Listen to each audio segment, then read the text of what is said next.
How's it going, Super Friends? Today we're going to be opening up the DC Multiverse Platinum Collection Injustice 2 Batman action figure. This Batman figure is armored up unlike any I've ever seen before, so it looks really cool. I also previously reviewed the Injustice 2 Superman figure, so if you're interested in that as well, the link will be in the description.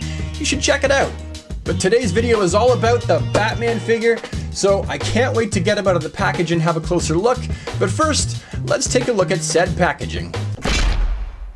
So as with the previous Multiverse Platinum Collection figure, the Superman, you have pretty much the same packaging motif. The top you have the name and some logo work. On the bottom, you have more logo work, in 4 languages might I add. Here is an image of the left-hand side of the box and the right-hand side of the box. On the back of the box, we have an image of the prototype figure with a little write-up there in 4 different languages. There are lines we don't cross. And then just to the left of that, we have a little box displaying the other figure in the wave, which is the Superman. Then on the top of the box, we have another image of Batman, the same one as the other 3, and then a nice little write-up. Keeping his promise to fight for justice, Bruce Wayne vows not to cross the line that sets him apart from his enemies. Nicely designed, simple, and effective. So now, we can open it up. Pop the top and pull them out of the box. Oh my god, get out. Just like with the Superman figure, there's tape on the bottom of his cape to hold it in place. I don't really know what the point of that is, because the cape ain't going nowhere. It's in the package. So you get the Batman figure, and you get this action figure stand. And it's, like I mentioned before, it's just a basic action figure stand. The previous Multiverse figures came with a much cooler stand. See, these are the previous figure stands, and they have all the peg holes. They got the same cool logo on them, but you could also open the bottom of these things up, and they were used for storage. This, just to me, seems like a bit of a downgrade. Now this figure is made of completely die-cast metal, except for the inside of the joints here, but all like the chest, the forearms, the torso, the legs down here, the upper legs, this is all metal, which makes for a pretty heavy action figure, weighing in at 10.05 ounces, and I believe there's 16 ounces in a pound, so this thing weighs over half a pound. Now first, let's do some toe-to-head shots from the front and back so that you can get a good look at the action figure to start with.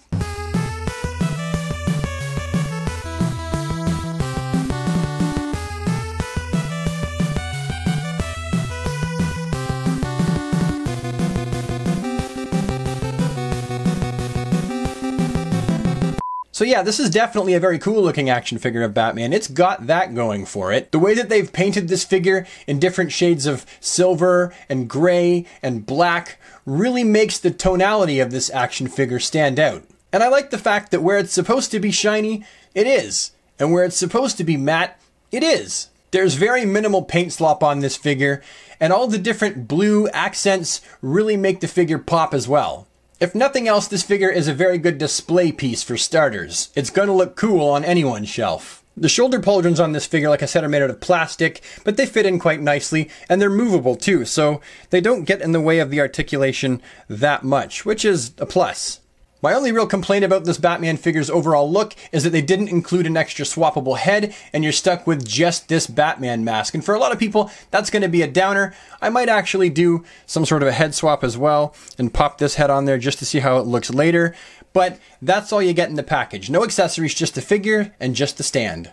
This Batman figure, as you can see, also has a cloth goods cape, which is cool. Who doesn't like a cloth goods cape? However, they really did drop the ball on this one, I think. Much like with the Superman, for one, they used the lowest grade fabric they could possibly get their hands on. I mean, you can see Batman all the way through it completely.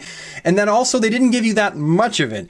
It just, like, that's it. And I wish there was more of it and it was a better quality fabric. I mean, heck, even just comparing the Total Heroes Batman figure's cape. I mean, the fabric quality itself is definitely better than what we're getting with this one. I mean, be the judge yourself. That means that this Batman figure is definitely getting a cape swap at some point. Now, when it comes to articulation, you'll see that that's where Mattel really crapped the bed with this figure, and also with the Superman.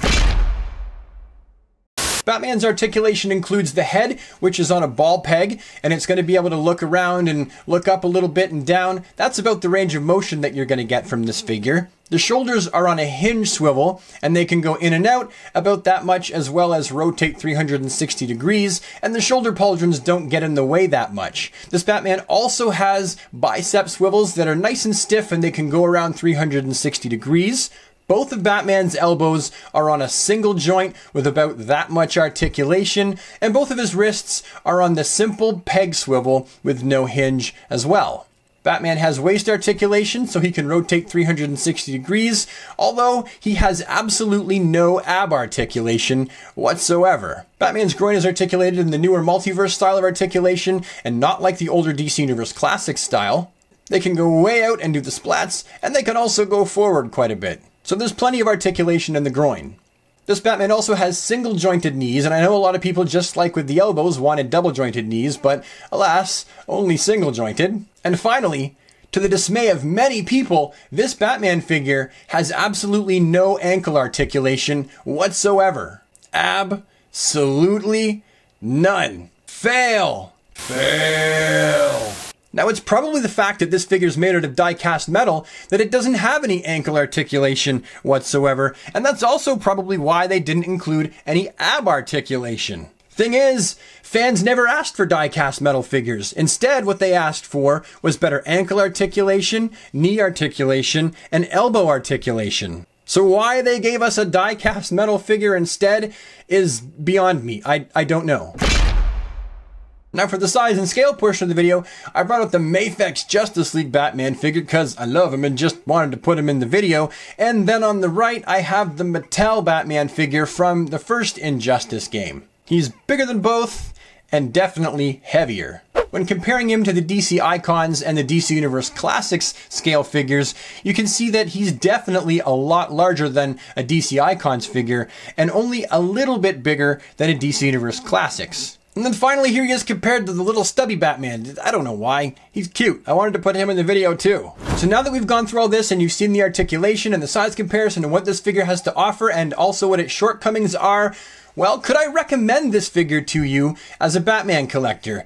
And yes, but just be cautious. If I didn't buy this action figure for the video and I wasn't such a big Batman fan, I probably would have waited to pick him up used and opened from eBay for like 15 bucks rather than pay the full $39.99 from Walmart. So because of these things, the limited articulation, the poor quality cape, no accessories, and no second pack-in head, I'm going to give this figure a 6.5 out of 10. The only reason why it gets the 6.5 is because it looks so damn cool.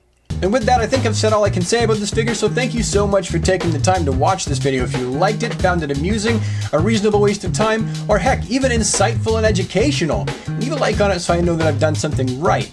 If you have anything to say about this figure at all, leave it down in the comments section below. And then finally, if you think you'd like to become a super friend and join the DC squad, hit the subscribe button, remember to ding the bell so that you never miss a video, and I'll see you in the next one.